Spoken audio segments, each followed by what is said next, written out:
La revue de presse culturelle, cette fois-ci, de Frédéric Vion.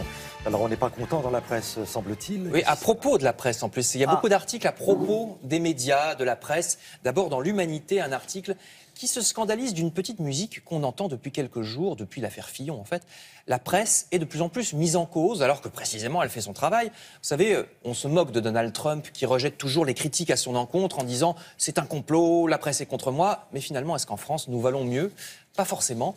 Parce que ce soit chez les soutiens de François Fillon ou bien de manière beaucoup plus générale, dans les conversations qu'on entend dans la rue un peu à tout propos, on entend de plus en plus des choses comme la presse est pourrie, les journalistes sont partisans, c'est un complot, parce qu'on ne veut pas entendre des arguments qui ne nous arrangent pas. Les journaux sortent des éléments de preuve contre un homme politique ou sur telle ou telle affaire.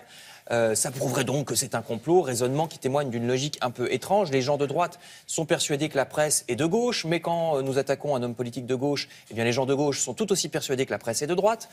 Non mais c'est vrai, c'est dans les deux sens. Donc halte au feu écrit cet article de l'Humanité. Il faudrait peut-être que nous apprenions à ouvrir nos oreilles, même quand nous entendons des arguments qui nous déplaisent. Et ça n'est pas valable qu'avec la presse et que pour la politique. On a tendance à s'enfermer chacun dans notre petite chapelle et à rejeter tout ce qui vient tout ce qui a un autre son de cloche. On ne veut pas le savoir, on ne veut pas l'entendre. Et pour ce qui est de la presse, je vous assure qu'on fait notre métier avec toute l'honnêteté du monde.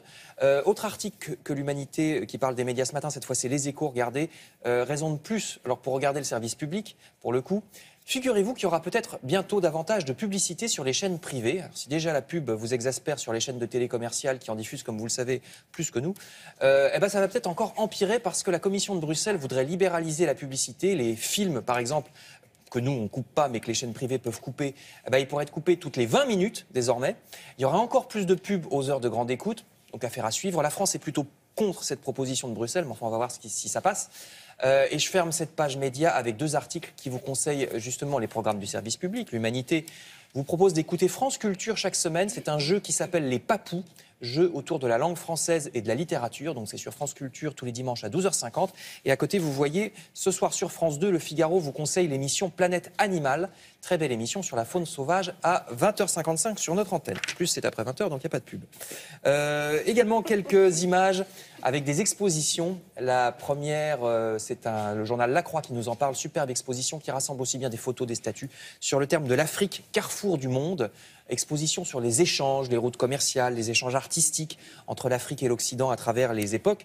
Des échanges aussi religieux. Il y a plus de 300 pièces à voir. C'est au musée du Quai Branly jusqu'au mois de novembre. Grand article dans La Croix pour en savoir plus sur cette exposition. Et puis de son côté, Le Figaro nous parle de deux expositions que voici sur la Révolution russe. Alors celle-là, c'est un peu plus loin que le Quai Branly à Paris parce que c'est au musée de l'Ermitage à Amsterdam et à l'Académie royale des arts à Londres. Mais si vous êtes en visite dans ces deux capitales, ça vaut vraiment le coup d'aller y faire un tour. Vous savez que c'est le centenaire de la Révolution russe. Alors ça parle des derniers tsars, mais aussi de l'art de la propagande lors de la Révolution russe, donc de 1917, dont on fête le centenaire. Article dans Le Figaro. Et puis pour ce qui est de la France, je termine encore avec Le Figaro qui nous parle d'un projet autour de Notre-Dame. Il s'agirait de découvrir la crypte. Vous savez, il y a une crypte sous le parvis de Notre-Dame. On peut déjà la visiter, mais elle est peu connue. Donc il s'agirait, vous voyez sur le schéma, d'installer un sol transparent sur le parvis de Notre-Dame afin de rendre visible l'accès de la crypte. Alors c'est un projet aussi beaucoup plus large pour tout le quartier de l'île de la Cité, qui est un peu actuellement une succession de très mauvais restaurants pour les touristes et de boutiques de souvenirs made in China. Donc projet complètement théorique pour l'instant pour rénover les alentours de Notre-Dame. C'est à découvrir dans Le Figaro.